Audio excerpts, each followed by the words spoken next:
Today we are in conversation with architect Gurmeet S, who is, I think, according to me, does not need an introduction when it comes to the field of architecture and conservation. But because her body of work is so large, and by the virtue of the experience and the projects that she's handled, I think it's going to be a great learning experience for all of us today. Thank you. We really welcome you here, ma'am. Ma'am, we'd like to start from the very beginning, and we'd want to try and understand how did your architectural journey begin? Inspirational. So first of all, thank you so much for inviting me to be part of your wonderful space. Now, I chose to become an architect because I got inspired by a cousin who was training to be an architect. And I enjoyed the models they were making, and I liked the hands-on stuff, and then I also liked the idea of the scale at which they were working. So that's how I decided, and yeah, that's about it. A couple of cousins who were in architecture. One was studying in SPA Delhi, another one in Chandigarh. So it was, So, ma'am, did your upbringing have a role in a conscious or a subconscious way and towards sensitizing you towards these hands-on skills that you talk about? I come from a very egalitarian background. My father was a pilot and but with an agriculture background. And in addition to that, he was also very good with his hands. He actually joined the Air Force from aero modeling. So I'd watched him work with his hands, and I remember he used to work. He had a carpentry workshop, and when he wasn't flying, he was doing a lot of things with his hands and stuff. So the skill is something which I found very fascinating, and in fact I was a potter as well when I was doing architecture. So the craft of architecture was, for me, were parallel things that were moving in my, growing in my interest. And ma'am, when you started your architectural practice, and even while you were studying, what was the architectural scenario like in the country? Yeah. Good question. Actually, more than architectural scenario, I think I could comment on what was a conservation scenario, because I studied my architecture in Chandigarh College of Architecture, and I remember when, I was very fond of history of architecture, but I always, in my course, always found that there was something amiss because the buildings looked very beautiful. But when they were being taught, there were nice pictures, there were wonderful drawings, and then there were a lot of descriptions in terms of dimensions and history. Not much was being said about the knowledge that those buildings were embodying. Not much was being said about the craft of that building, or even the socio-political, cultural context that led to the building of those. So architecture was being studied in kind of a silo like that. So that was something, I wasn't so consciously thinking about it, but I was finding a bit out, something amiss in that particular aspect.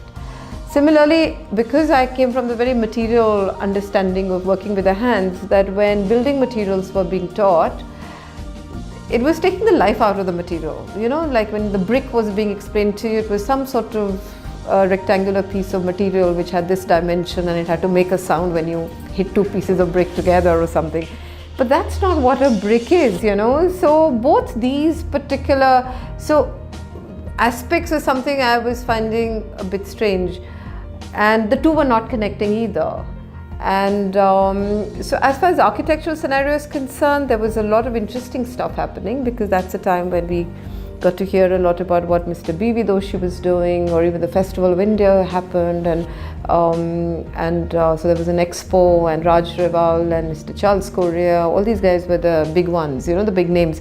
So there were literally schools of architecture and very, very discernible styles, That was very, very interesting. And then I was in Chandigarh. There was Corbusier was not so far back in the past, just 30 years before us, Corbusier was there in Chandigarh.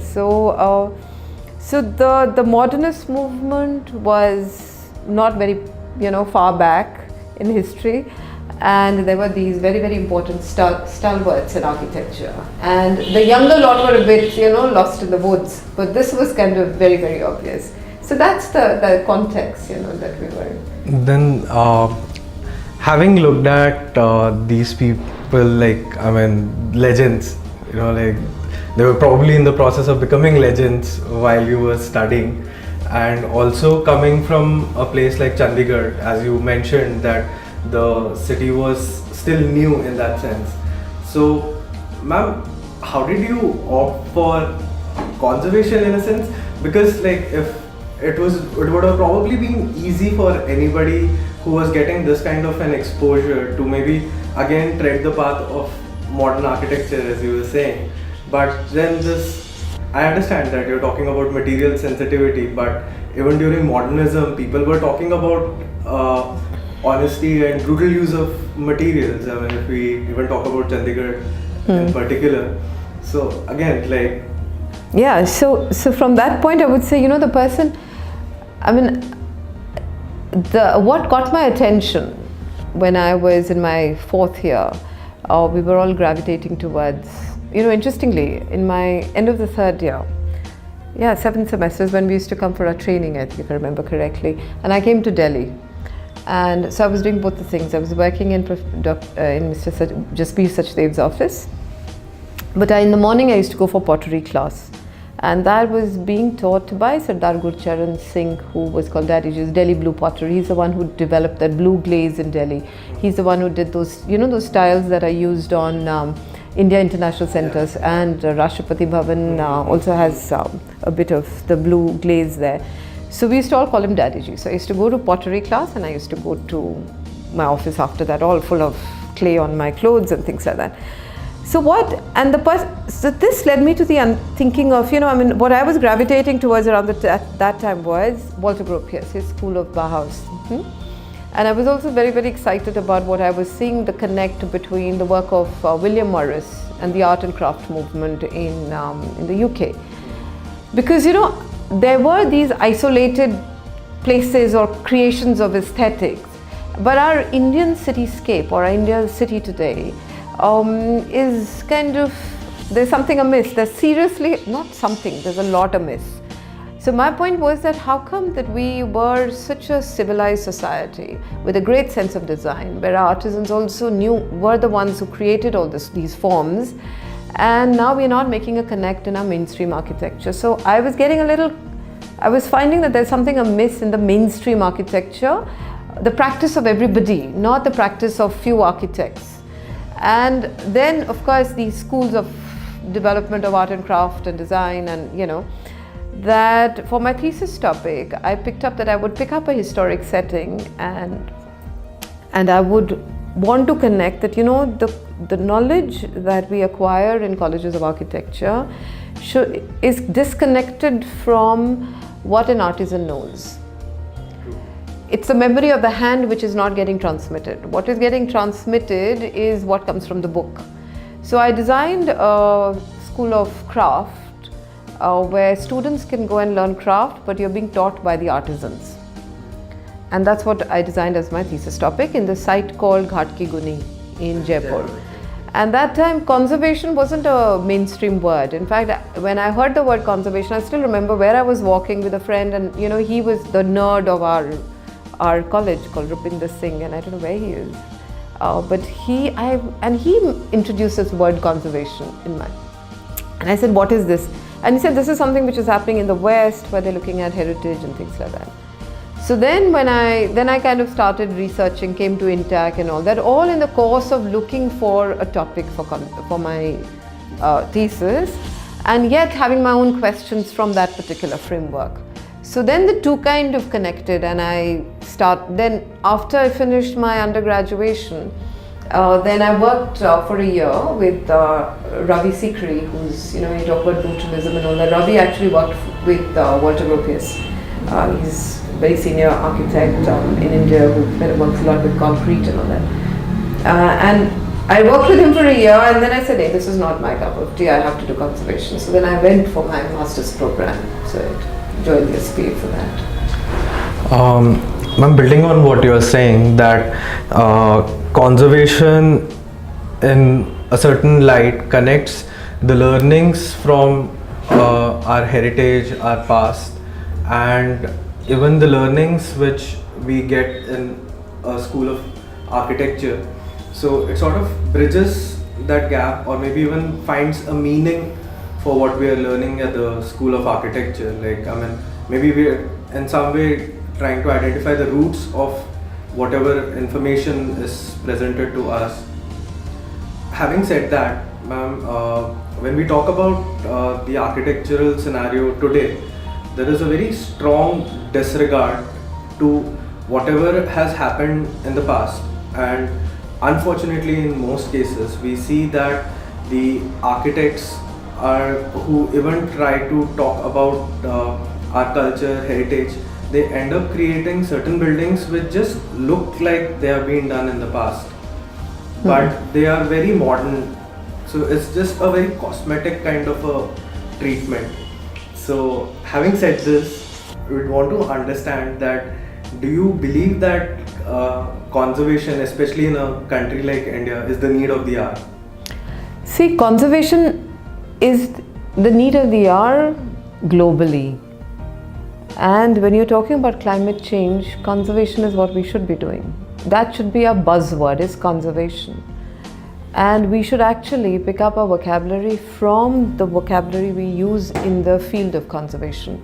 Recovering, restoring, repairing, all these words are all about, you want to recover whatever resource that exists, whatever is underused, misused, you want to revitalize that, you want to restore it to a particular state that it is useful for, you know, the user, the whatever. So we should understand that today when you're talking about sustainable development goals, in fact it's been a very exciting growth from the 80s to now, because what has happened is, from conservation being understood that, okay, we are trying to restore a building, we are going to try to keep these elements in the landscape. If you were to look at worldwide, what is happening is that people have positioned heritage and culture, have moved from the terminology from heritage to culture, and they have actually looked at knowledge. Heritage is knowledge, a knowledge that you can position within the realm of architecture, habitat and so on, something that you can examine through the field of social sciences to think of memory, peace in the world, security, resilient societies. That also comes from the realm of conservation, culture, heritage. When you look at architecture or habitat, what these buildings, the ones that survive, have survived the test of time. And there's a reason why they have. And I'm not going to say that look at the Taj Mahal as a form. I would say look at Taj Mahal from the knowledge what is the embedded knowledge in it. Look at the Red Fort with that. Now what do you see, like I would demonstrate the point, like they've built with lime. What is the difference, carbon footprint of using lime in construction or cement in construction? What is the durability of lime and what is the durability of cement? And I can give you a long lecture on this. You look at Shahjahani architecture, how did they do cladding of those walls? There was brick masonry in the center, there was stone here, there was stone here. Then they would put a slab, then they'd put a horizontal slab, and then they'll go vertical like that. What did it do? You didn't need any cladding which would either fall off. It was a very secure way of building. You didn't need scaffolding to do cladding either. You were building like that, you know. So when you look at what is historic architecture telling you? There's an embedded knowledge in it. What it requires, if you're really being true to architecture, you need to understand the knowledge that is embedded in it. And you use that knowledge in a situation in our current conditions where you're talking about climate change. You're saying, look, we need to build in a way, and not just climate change, also equitable development. This thing. You want to engage people, you want to give livelihoods to people. Now how do you engage, how do you bring, you engage people in architecture which actually gives so much employment? You want to understand their resource by way of your material, resource by way of your skills, resource by way of the energy that you have, and so on. And that is real good architecture. That's the context you're responding to. Unfortunately, what's happening is architects today also have a very bad reputation, which is that we are irresponsible people. We actually feed on our egos. Now that's not a good architect, nor is it good architecture. Great feat of engineering, which therefore transmits a certain understanding of application of some scientific knowledge. All these very very experimental architecture that people have done is also valid in its own space, but because it actually you step up the knowledge of humanity from this level to this level because you've demonstrated a particular feat of through building. But to use the same thing in a smaller structure where it is not required, is that bright? Is that being intelligent? Now similarly, if I were to close this point, I would say, like, if you go to the United States of America, if you're going into houses, the houses are built of boarding and some frame structure, and because it's a small building, it requires X amount of strength and Y amount of whatever spatial needs are needed. You go to a taller building, the materiality changes. You go to a bigger institutional building, the materiality changes. You go to a railway station, the materiality changes. Unfortunately, in India, you'll be making a little building, but you'll use such heavy-duty RCC framework or RCC as a building material. You're making an arch where a brick is very happy to be an arch, and you're making it in an RCC. You're reversing the whole logic of using concrete and reinforcement doesn't make sense. Now, where would you learn how to build an arch? Obviously, you will learn from the past. So the conversation, I would say that there's seamlessness between the past and the present and the future.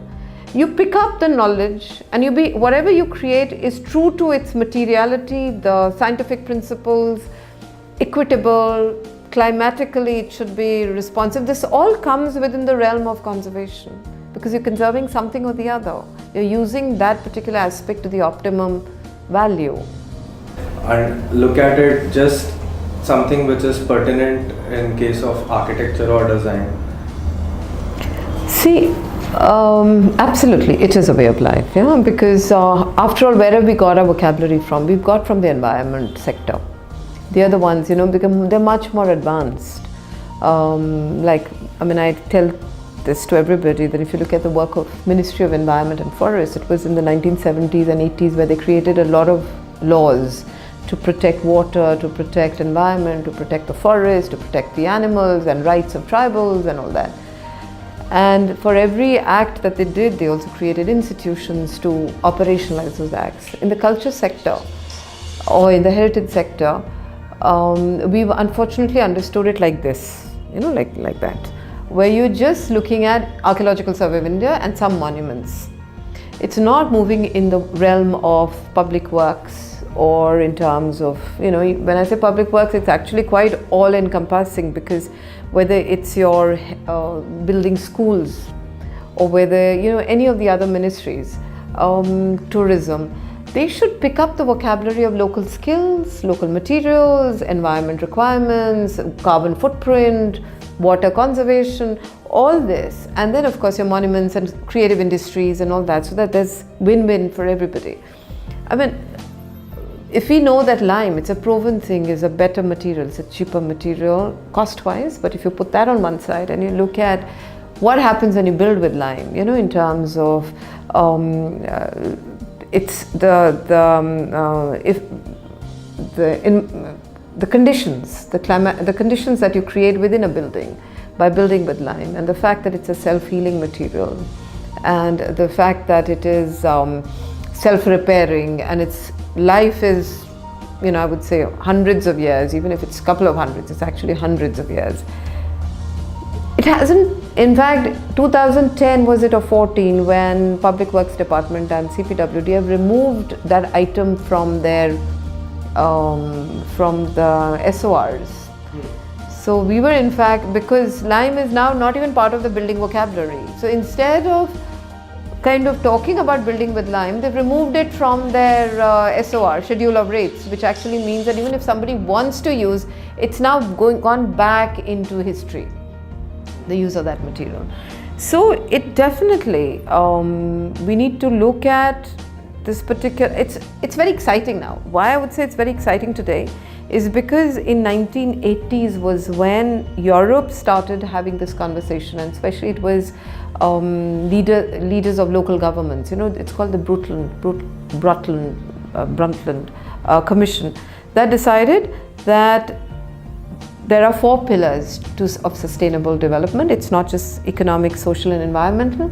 Culture is very much should be the 4th pillar of sustainable development. And you've had the human development reports and goals, and then you've had the millennium goals and so on, and now you have the sustainable development goals of the UN, which was in 2015 till 2030, I think. And what they're talking about in goal number 11, in 11.4 target, it actually talks about cultural heritage. And now for the first time, culture has become part of a development paradigm through the sustainable development goals. But I would go further and say that when you look at culture as a tool, and culture has been put under the safe cities, and for the goal number 11 is for sustainable cities. But if you use culture as a tool, you could use it to achieve the goal related to education, for lifelong learning. That's what they call it, that you can use culture as a tool for lifelong learning. You can use culture as a tool to achieve economic employment. Why? Because you can work with creative industries, all your arts and all your crafts and knowledge systems of creative industries, and therefore economic development. You can achieve that through culture. You can gender equality. You can use culture as a tool for that. You can use culture to achieve the goal on peace and security. Culture, I have worked personally with it, that you can work with shared heritage, and there can be, like we've got this transboundary road all the way from Kabul to Sonargaon, which is the Badshai Sarak or the Uttarapath, the Northern Highway. And you could actually have dialogue across the countries between Afghanistan, Pakistan, India and Bangladesh about this Northern Highway and nominate that for World Heritage as a transboundary. So Chinese are using the Silk Road. Yes. So culture can be used in the area of achieving peace and security in a particular region, because when you start having conversations on a shared topic, it gives you opportunities for building bridges. So culture becomes so important. And it's not because I practice conservation that I say it. I practice conservation because it is, because it's time tested, it's something in anecdotes, in stories, in day-to-day living, you can see the connections. And then you can take it into your professional life, and not the other way around. Yeah. In the similar light, is it very important to understand the local context before we actually head out onto, say, a broader domain? Absolutely, because, and I would quote people like Sir Patrick Geddes. You know about the Outlook Tower that he did in Edinburgh, or his work, that you think global but work local. And he talks about that valley section. So it's about from the smallest unit all the way up to how the work of a carpenter links up with the landscape, with the trees, and the trees get linked up with the entire ecosystem and so on. So he's created this beautiful valley section, and so this is actually a very, very important aspect, that whether it is Sir Patrick Geddes who said it, and there's so many other people who talk about this particular aspect of design. Yeah. Ma'am, in your case, I'm sure you have seen so many things, but what was that one pivotal event that sort of shaped your ideology and maybe you as a person? I won't say that it is one life-changing experience which kind of impacted my career. I started looking at life a little completely differently. See, I would say my life is whether it's my career is a manifestation of my personal search. And it's not that my career is a separate line and my life is something else, But it's my life, my search as a human being, which kind of impacts the way I look at my profession. So when I look at where I am today in terms of practice, on the face of it, it may look the same kind of things one is doing. You've restored a monument, or you've done a management plan for a huge monument, or you worked on a little mosque or a temple or a house or a street. For a person who's looking at it from the outside, it may just be I'm doing conservation. But in my own personal growth, in terms of my own way of looking at conservation, it started with looking at community and architecture. When I started my conservation work, and my first project was that of restoring a temple which was a Hindu temple being looked after by a Sikh community, which got a UNESCO award, which was 1999-2000. But the question was the same thing, that what was resonating, I wasn't able to articulate it like that earlier, but I could see that here are the caretakers, and they don't belong to the same religion as so-called, the Hindu shrine. But what was resonating with them, that they actually were doing what they were doing, So it began with that. I started engaging with it was a simple site, but I started engaging with more complex sites, whether it was a Red Fort or it was Ellora Caves or the Golden Temple and all that. But when I was trying to understand these monuments, while I was doing all the steps necessary to understand the material, the history, the evolution, the morphology and all that, the question was also that what makes it important for a culture, for a community, to continue to grow, to evolve and exist. But while I was looking at it from conserving, kind of the monument itself, my search has always been both in three different areas. The aesthetic of the building, or the building itself, is one thing, but I always look for the scientific understanding of the building, whether it's working of that material, whether it's a lime or the earthen architecture with mud or earth, or very complex things on earthquake responsive architecture. And on the other side, I work equally deeply with the social and the liberal arts aspect of it, that what does it mean to the people. And the solution lies in the center, which is a convergence of the two. So this particular framework has always been there, consistent with me from the time I did my first building, Kishankot, to today when I'm working in Amritsar as a Hriday anchor, or in Puri, or working in very complex sites like the Golden Temple in Amritsar. The framework and the questions and the lenses have been that complex set of, not complex, but very exciting set of things. But what has also been nice is that while I'm looking at my own search, which is consistent with this particular framework, I'm looking at the global evolution of the field as well.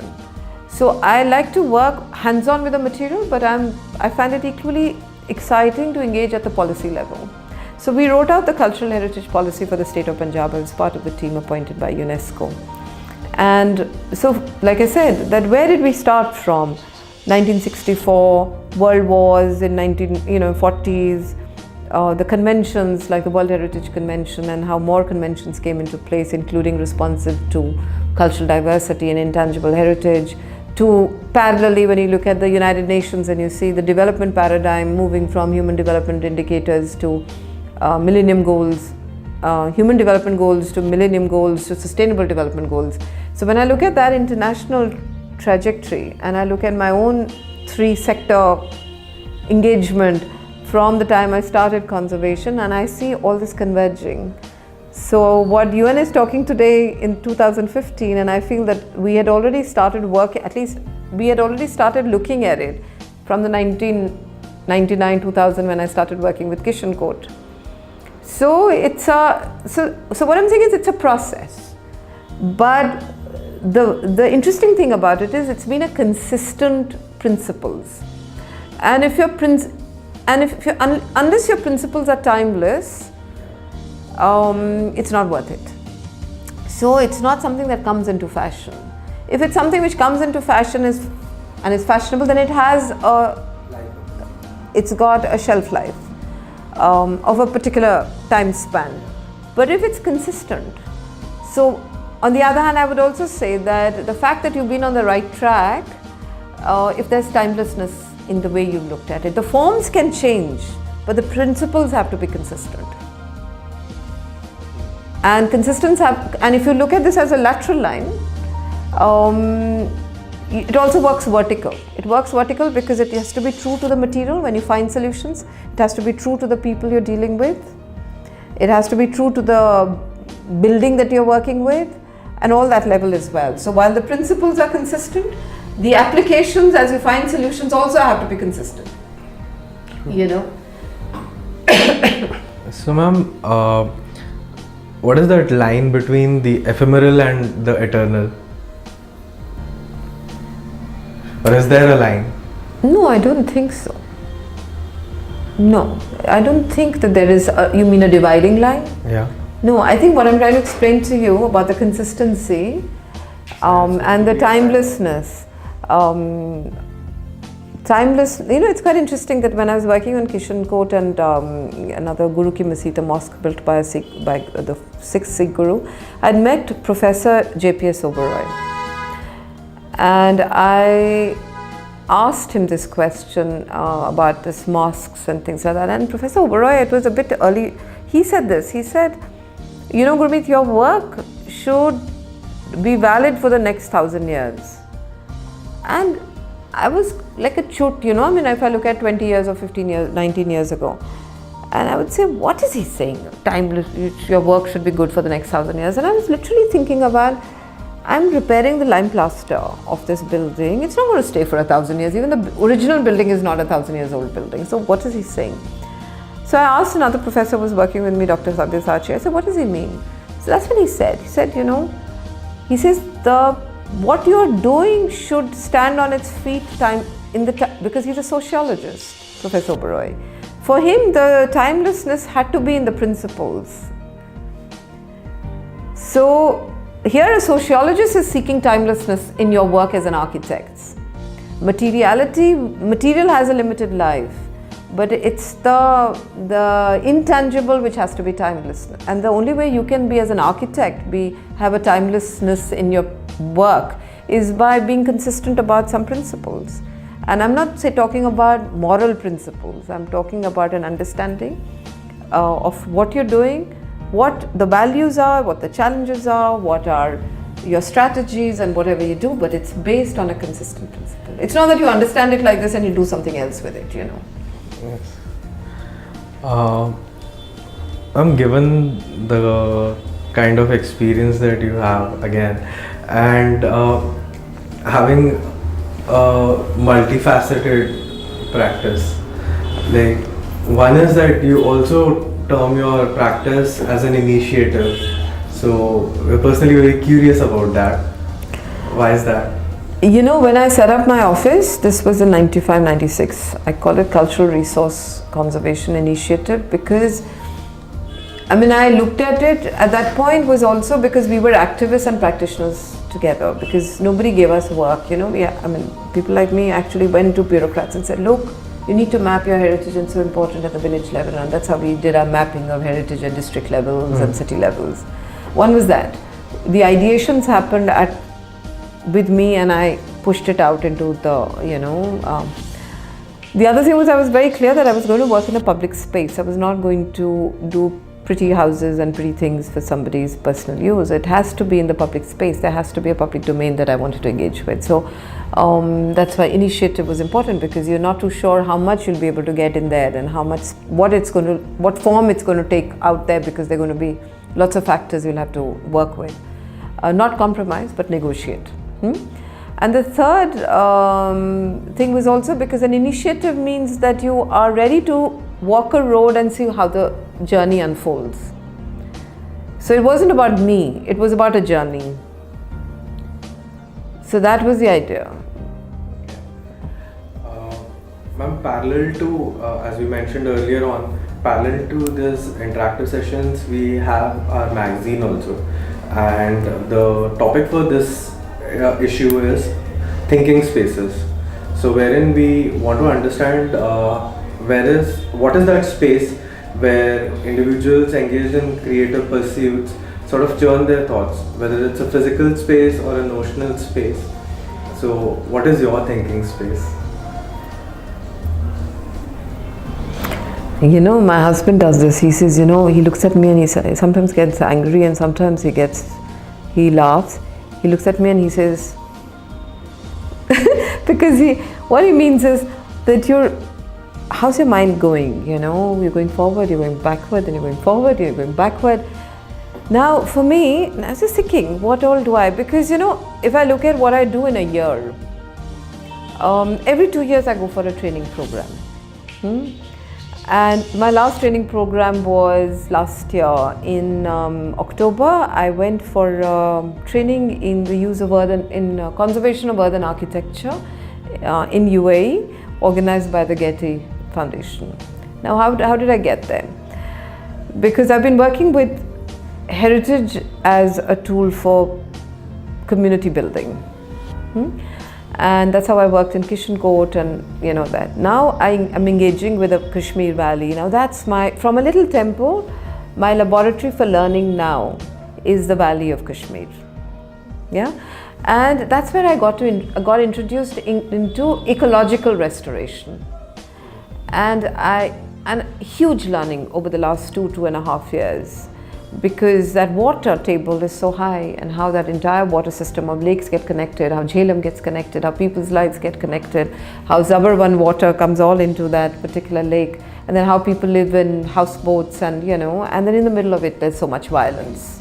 And then those lovely smiling children in the middle and women distraught with the kind of violence they see in society. People don't have memory of peace. It's such a huge laboratory. So for me today, the thinking space is that valley, that scale. And I went for my urban architecture conservation was because I realized that I engaged with one school which I'm really pursuing that I get to restore. And that I'm very keen that happens between IIT Madras, which I've got on board, and IIT Srinagar and our organization. And the idea is because it's called, the construction system is Tak and Dab, which is earthquake responsive. And so I want very, very careful mapping, laser mapping and computer modeling and study of materials, of timber and this burnt brick and mud and all that. And it's a 4-storied building, L-shaped building in the middle of this school in the heart of the downtown Srinagar. And I want this to happen between the community engaging with it and make this building into a learning center for the children in the middle of that area. Now, why did I go for urban architecture conservation thing? Because in Punjab, wherever there's brick with mud, we are replacing mud by lime. The moment I started engaging with Kashmir, I realized you cannot replace lime, mud with lime, because it's an earthquake place. The building should not be rigid. So the outer shell, which is made with brick and mud and timber framing, which allows for, in fact, there are individual floors which are isolated. So when the earthquake happens, every floor is moving separately. It's a brilliant way of building, which hasn't been scientifically studied. That's what Professor Arun Menon told me of IIT Madras. Tak buildings need more work. Now what is happening here? I go for training to work in that thinking space, which is called the Valley of Kashmir, which is kind of now coming together of understanding technology, of people's lives, of ecology, of food security, which is food in the Dal Lake and the floating gardens and all that, which is all culture. Now, for me, because that space, actual valley, is my obsession, my line of research has been to feed that particular space.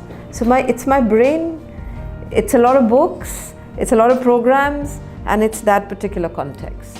For me, as a conservation architect, I would also say the reason that I'm a conservation architect is because I respond to context. I can't respond without context. I can't see a piece of land and go and create something. In fact, if somebody gives me that land, I shrivel up because I feel, oh my God, will I have to, cut a mountain to get the piece of rock, or do I have to cut something? I feel the whole act of building as destructive. Conservation is something I can do because something's already happened. Now let's make use of it. Let's restore what is got, and that what gets me exciting. In fact, it makes me feel like God, because the only thing that is self-restoring is nature. So if we can contribute to that, then you feel really I'm aligned with a higher power. True. So it's a very interesting take that you have about the profession, I must say that. Ma'am, as we mentioned earlier on, that there are going to be a lot of young viewers. Sorry, I should say goddess, not God. That would be nice. Because Shiv doesn't create, Parvati does, no, goddess does. So I should say feel like goddess. Yeah, okay. Yeah. So, ma'am, as I was saying, that there are a lot of young viewers and young designers who are going to be looking at this interaction. What message, or rather an advice, that you would like to give them? Because they are still in those nascent years of practice, and probably even anybody who is established and is practicing. So what would your sort of word of advice would be? See, my advice would be open your eyes and your minds and your heads to wider interests. What I find disturbing in the younger generation is that if you're going to become an architect, you're just looking at, okay, I have to put this building and make these lines and create this. You've got to be much more aware and open to and interested in larger forces and forces of existence. You can do, architecture is a tool or a particular skill through which you would find your self-expression, but don't be obsessive about the craft itself. As in, I have to make a building on this piece of paper and on my AutoCAD, and so many specialists have to work it out for construction. You must open up to other, forms of, I would say, streams. So literature,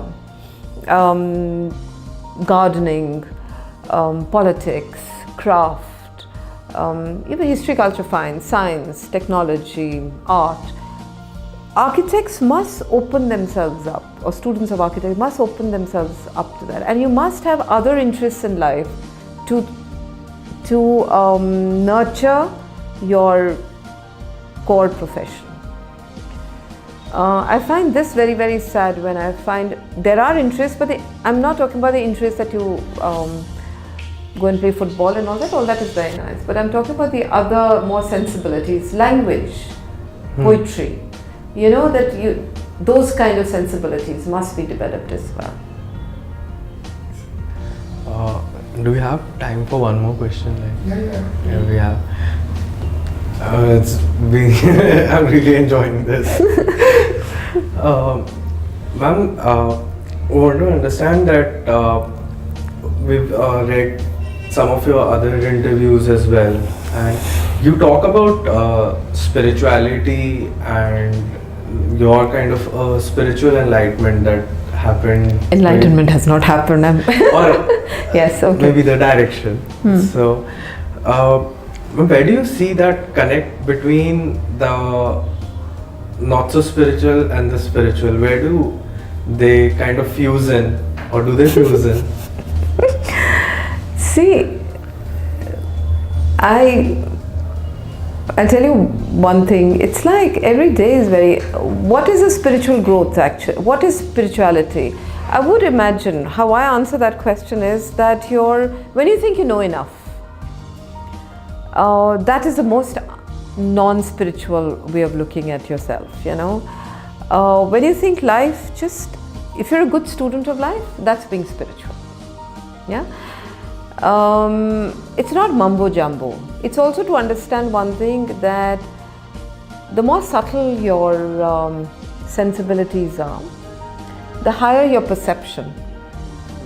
And you start seeing things in your own work or the way of doing your work and the kind of ideas you start receiving. Like again, Dr. Sabyasachi says that you don't generate an idea, you receive an idea. Where does an idea come into what is that consciousness that you receive an idea? Now the more subtle your sensibilities are, for want of a better word, the deeper and the more wider your perceptions. Sometimes you surprise yourself with a particular idea that you received, and you realize you received now, but you did not receive, but it's such a simple idea. Why didn't I receive it earlier? Why didn't I apply this 2 years ago? So when I look at spirituality, I don't look at it as another separate journey. It's very much integral part of what I do with my time, which is do fix buildings, and very difficult to explain some of these things, because when the journey starts, it's so exciting that unless you make it your personal, like this is what Sadhguru says, I would say, who I watch very carefully, not because I hear his videos. In fact, I got introduced to his videos much later. When I was turning 50, I went to Kailash. I wanted to give myself a present, and I said, what present? And then there were a couple of other things, and I realized I could go to Kailash, and somebody pointed me towards the Isha, that they do these sacred walks. So I went to Kailash mountain. It was like, and I didn't know anything about Sadhguru and that his teachings, but I went with Isha because I knew somebody who was a practitioner, and more an organizer than a practitioner, and that this is a short way of getting there. You don't want to take some travel agent from Kathmandu or something like that. The whole experience of that mountain and that lake, and subsequently then when you start hearing about energy fields, we'll call a sacred space, but what makes it sacred? Some God is there or not there. I did not have this sorted. I did not know why am I doing Golden Temple? Is it because I'm a Sikh, so I must do a Sikh site, Is that why I'm doing it? Something happens to you when you go to that space, but what happens to you? What is right about that space which is different from any other place? So what I learned from him was that temples and the sacred sites are consecrated spaces, which means the life forces are alive there. What does that mean? It's not a dead, innate space, it's an alive space.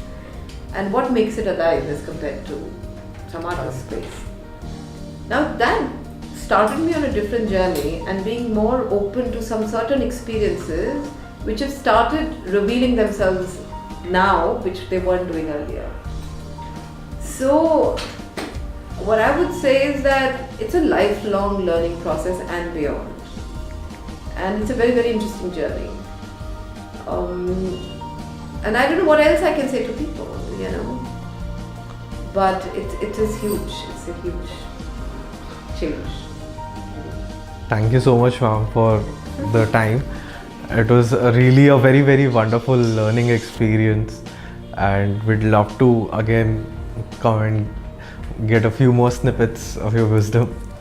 Thank you so much, ma'am. Okay, thank you so much, and I hope people can make sense out of what I'm saying, because it's like your own mind space, and it's your mind space, and you're out putting some words to what you're experiencing. Whether the person who's hearing those words can correlate to that mind space, because their mind space is different. So whether they can make sense of what I'm saying, I hope they can, and make something out of it. So thank you. Thank you.